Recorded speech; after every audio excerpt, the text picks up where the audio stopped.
Hello everyone. मैं राकेश कुमार यादव स्वागत करता हूं आप सभी का नेक्स्ट जेन ई नर्सिंग के ऑनलाइन प्लेटफॉर्म पे। आज मैं आपके लिए लेके आया हूं एक वैकेंसी अपडेट। क्या है भाई? Vacancy update.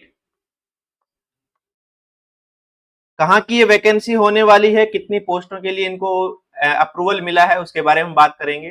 तो जो आपकी वैकेंसी होने वाली है वो काफी दूर से आई है, जिपमेर पोंडिचेरी से वैकेंसी आई है भाई। बहुत दूर से आई है। उसी के अकॉर्डिंग आपको बहुत ज्यादा मेहनत करनी पड़ेगी। टोटल कितनी पोस्टें क्रिएट हुई है? टोटल आपके पास हुई है 947 पोस्ट। अब इसमें से हमारे जो काम की है वो है सिर्फ 400 पोस्ट। कितनी पोस्ट है भाई? 400 पोस्ट। बाकी जो पोस्टें हैं वो अलग अलग डिपार्टमेंट की है, हमें उनसे कोई लेना देना नहीं है। देखिए भाई कैसे कैसे है, ये देखिए। आपके पास असिस्टेंट प्रोफेसर की है, senior resident, junior resident, nursing superintendent, उसके अलावा हमारे पास है नर्सिंग ऑफिसर्स। ये देखिए हमारे जो काम का है वो ये पॉइंट है, नर्सिंग ऑफिसर। क्या बनना है भाई हमें? Nursing officer. कितनी पोस्टें हैं टोटल? 400 पोस्ट। जिपमेर पांडुचेरी ने अपना रिक्वेस्ट भेजी थी मिनिस्ट्री ऑफ हेल्थ को कि हमें 400 रिक्रूटमेंट करना है। और जो डिपार्टमेंट ऑफ पर्सनल है उन्होंने, डीओपी ने क्या कर दिया है, अप्रूवल दे दिया है कंप्लीट 400 पोस्टों के लिए कि आप 400 पोस्टों पे रिक्रूटमेंट कर सकते हैं। क्लियर है? तो और भी हमारे पास काफी सारी वैकेंसीज आई हुई हैं अलग अलग डिपार्टमेंट की, पर हमारे जो काम की है वैकेंसी वो कौन सी है? Nursing officer. कितनी पोस्टें होने वाली है भाई? 400 पोस्ट। क्लियर है? उसके अलावा अगर हम बात करें तो इसमें कैसे रहने वाला है, क्या रहने वाला है, कितनी इसमें हमारे पास एज ग्रुप होगा, कैसे क्या होगा, उसके बारे में हम बात करें तो टोटल पोस्ट कितनी है भाई? 400 पोस्ट। अब अगर हम बात करें कि आपका एज ग्रुप क्या रहेगा, एज ग्रुप, तो एज ग्रुप रहने वाला है भाई 18 से 35 साल। वो भाई बंधु जो नोरसेट के लिए एलिजिबल नहीं है, क्योंकि नोरसेट तो 30 साल की ही एज लिमिट रखता है, तो वो यहाँ पे अप्लाई कर सकते हैं, क्योंकि यहाँ पे एज ग्रुप आपका क्या है? 35 ईयर्स। उसके बाद भाई इसमें और इंपॉर्टेंट अगर हम पूछे कि भाई सब फीस कितने लगने वाली है, तो फीस आपकी इसमें लगेगी 1500 रुपए for OBC, journal and EWS. और 1200 रुपए लगेगी आपकी fees SC and ST candidates के लिए। क्लियर है भाई? उसके बाद हम देखें कि इसका जो एग्जाम है वो आपका मोस्ट ऑफ चांसेज ये हैं कहां पे होगा? पांडुचेरी में।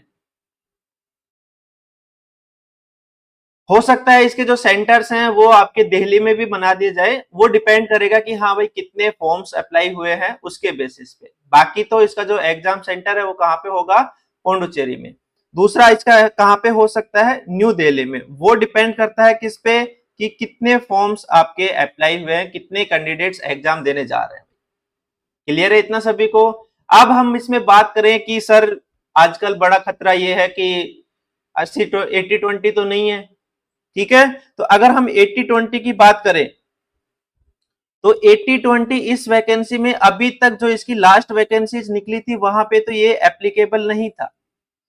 जिपमेर में 80-20 एप्लीकेबल नहीं था।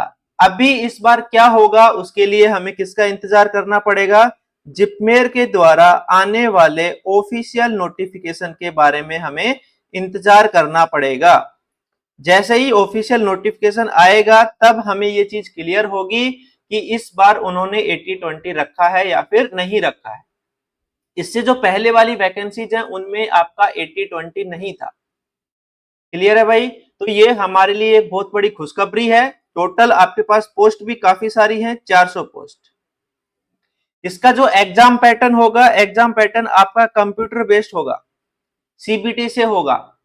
इसमें आपके दो चीजें पूछी जाएंगी, एक आपका पूछा जाएगा नर्सिंग पूछा जाएगा एंड दूसरा आपसे पूछा जाएगा जर्नल नॉलेज, आपका रीजनिंग, मैथ, इंग्लिश। तो ये इसका सिलेबस रहने वाला है भाई। आपसे नर्सिंग के भी क्वेश्चन पूछे जाएंगे और उसके अलावा जो जीके, मैथ, रीजनिंग और इंग्लिश है उसके भी क्वेश्चन पूछे जाएंगे। अब सर क्वेश्चन कितने मार्क्स का होगा, तो एक क्वेश्चन आपका होगा 4 मार्क्स का भाई। कितने नंबर मिलेंगे, 4। और अगर कोई गलती कर दी मतलब नेगेटिव हो गया तो नेगेटिव आपका जाएगा 1/4। तो ये इसकी मार्किंग रहने वाली है। क्लियर है। फॉर्म कब से अप्लाई होंगे, उसके लिए जल्दी ही जिपमेर की तरफ से ऑफिशियल नोटिफिकेशन आएगा, तब हमें ये सारी चीजें क्लियर अच्छे से हो पाएंगी। क्लियर है भाई। बस आपको क्या करना है, अपनी जो तैयारी है वो बहुत अच्छे से रखनी है और इतनी रखनी है कि आपका सिलेक्शन हो जाए। ठीक है। आपके लिए 2 लाइनें बोलना चाहूंगा कि वो कहते हैं ना, क्या कहते हैं बताते हैं अभी, कि वो कहते हैं ना कि रख विश्वास खुद पे, एक दिन वो मंजर भी आएगा, कि रख विश्वास खुद पे, एक दिन वो मंजर भी आएगा, झोंक दे खुद को मेहनत की कड़ाई में, कि झोंक दे खुद को मेहनत की कड़ाई में, लक्ष्य खुद में खुद चल के आएगा। ठीक है भाई। मतलब आप विश्वास रखिए खुद पे और अपने आप को इतनी मेहनत कीजिए ताकि जो लक्ष्य है उसको आप अचीव कर पाए। क्लियर है सभी को। चलिए, तो हमारे जो नेक्स्ट जैन ई नर्सिंग की पूरी फैमिली है उसकी तरफ से आपको पहले से ही बेस्ट ऑफ लक कि आप अपनी तैयारियां अच्छे से कीजिए। और दूसरी चीज, जो नेक्स्ट जेन ई नर्सिंग है, नेक्स्ट जेन ई नर्सिंग, यहां पे आपको अभी डेली एमसीक्यू सेशन करवाया जा रहा है। ठीक है। शाम को 6 बजे। कब आता है भाई, शाम को 6 बजे। तो देखना ना भूले, डेली आपका एमसीक्यू सेशन शाम 6 बजे, जहां पे आपके पास इंपॉर्टेंट एमसीक्यूज और उसके साथ एमसीक्यूज के साथ साथ जो इंपॉर्टेंट टॉपिक्स है वो कवर करवाए जाते हैं। ओके, धन्यवाद सभी को।